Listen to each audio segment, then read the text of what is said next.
ভারতকে আমরা আমাদের বাস্তবতার নিরিখে এবং তারা আমাদের যে প্রতিষ্ঠানগুলো গত 15-20 বছরে অ্যাবসলিউটলি ধ্বংস করেছে, এবং সেটা নিয়ে তাদের এই জয়শঙ্কর যেভাবে উষ্মা প্রকাশ করত, সেখানে তার প্রতিশোধ, তার তাদের দিতে হবে।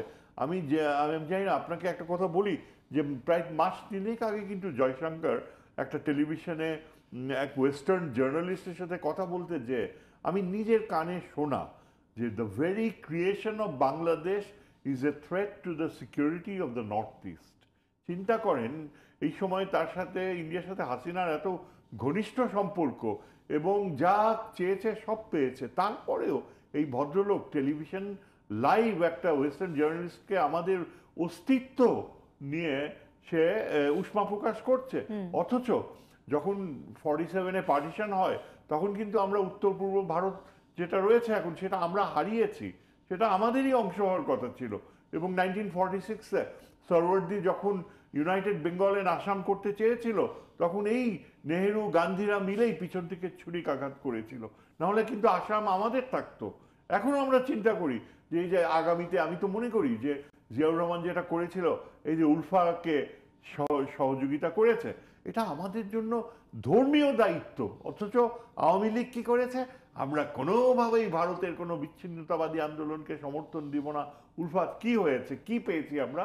দেখেন, উলফাকে সমর্থন না দেওয়াতে তারা এত বেশি আহত হয়েছে, বিশ্বাসঘাতক ভেবেছে বাংলাদেশি মানুষকে, যে তারা ওই বর্ডার এরিয়াসে বের হয়ে they decided to teach us a lesson. কি করলো তারা? তারা ব্যাপকভাবে বিজেপিতে জয়েন করলো, এবং বিজেপিতে আসামে কখনো বিজেপি আসতো না, এই উলফাকে ভেঙে দিয়ে আমরা বিজেপি সৃষ্টি করলাম। এবং ভারতকে এখনো স্বীকার করে যে আসলে বাংলাদেশ মানে যুদ্ধটা, মুক্তিযুদ্ধটা বাংলাদেশ বনাম পাকিস্তান হয়েছিল। তারা তো আমরা বিভিন্ন জায়গায় না, এটা কি স্বীকার করে তারা? তারা তো বলে যে না, এটা ভারত এবং পাকিস্তানের যুদ্ধের মধ্যে বাংলাদেশ নামক একটা দেশের সৃষ্টি হয়েছিল, যতটা আমরা বিভিন্ন জায়গায় করে দিয়েছি আমাদের কাছে, তাই বলে। তারা যখন নিজেদের মধ্যে আলোচনা করে না, আমি তো তাদের ভিতরের ওই সব টিভি প্রোগ্রামগুলো দেখি, তখন কিন্তু বাংলাদেশের মুক্তিযুদ্ধের প্রসঙ্গটা তাকে খুবই সেকেন্ডারি একটা স্ট্যাটাস দেয় না। এনিওয়ে, যে কথা আমি বলছিলাম, যে এই বিজেপি শেষ পর্যন্ত আসামের মুসলমানদেরকে গৃহহারা করলো, এবং তাদের ওই হোম মিনিস্টার সিটিজেনশিপ আইন করে ডিসাইড করলো যে এদেরকে বাংলাদেশে ঠেলে দেয়া হবে। কিন্তু সেটা করার সাহস পায়নি, এবং বিজেপি গভর্নমেন্ট বারবার বলে এসছে যে এটা হচ্ছে ভারতের আভ্যন্তরীণ পলিটিক্স। কিন্তু আভ্যন্তরীণ পলিটিক্স হলে কি হবে? আসল কথা তো সত্য যে হাজার হাজার মুসলিম আসামির মুসলমান যারা ওই আসামে ছিল জন্ম 1870 সাল থেকে, যাদের পূর্বপুরুষরা ভিটে বাড়ি ছিল, তাদেরকে বের করে দেওয়া হচ্ছে যে তোমাদের কাগজ কোথায়, তোমাদের সিটিজেনশিপ বিলে ফেস করতে হবে। এখনো কিন্তু তারা ওই ট্রানজিট ক্যাম্পসে পড়ে রয়েছে। আমরা কি জানি? আমরা কিছু বলতে পারি?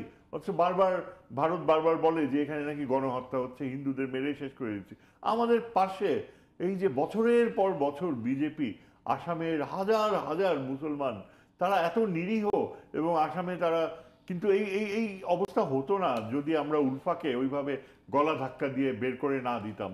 এবং এই দিক থেকে চিন্তা করে we owe it to president Zia যে আমাদের এটা স্বীকার করতে হবে, মেনে নিতে হবে যে উত্তর পূর্ব ভারতে আজকে মণিপুরে যে আন্দোলন চলছে স্বাধীনতার জেনুইন, সেখানে তারা কিভাবে ভারতীয় সামরিক বাহিনী হত্যা করে, কিভাবে সেখানে হিউম্যান রাইটস ভায়োলেটেড হয়, অকল্পনীয়। কাশ্মীরে যেমন হচ্ছে, অথচ এরা এখানে আমাদেরকে অ্যাকিউজ করে যে আমাদের সেনাবাহিনী এটা করছে না, ওটা করছে না, এই করছে বাংলাদেশে।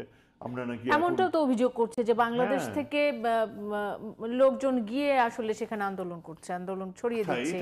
এটা কি আমি না কখনো বিশ্বাস করতাম না, কিন্তু এই গত 2 মাসে ভারতীয় প্রোপাগান্ডা শোনার পর আমার মনে হয়েছে যে এরা যে পাকিস্তানকে কিভাবে ডেমোনাইজ করছে, দানবীকরণ করেছে, এবং বেচারা পাকিস্তানিরা, হ্যাঁ ওদের দেশে প্রচুর সন্ত্রাস রয়েছে, কিন্তু এটা তো সত্যি যে ওরা তো অনেক চেষ্টা করছে সন্ত্রাস থেকে বের হয়ে আসতে, এবং ওদের অনেক কিছুই এখনো অনেক ভালোভাবে গণতান্ত্রিক প্রক্রিয়া কাজ করে, বিরোধী দল রয়েছে, বা জাস্টিস হয় এখানে, জুডিশিয়ারি ইন্ডিপেন্ডেন্ট, ওদের প্রত্যেকটা চিফ জাস্টিস প্রচণ্ড সামর্থ্য রাখে। আর আমাদের এখানে কি হয়েছিল?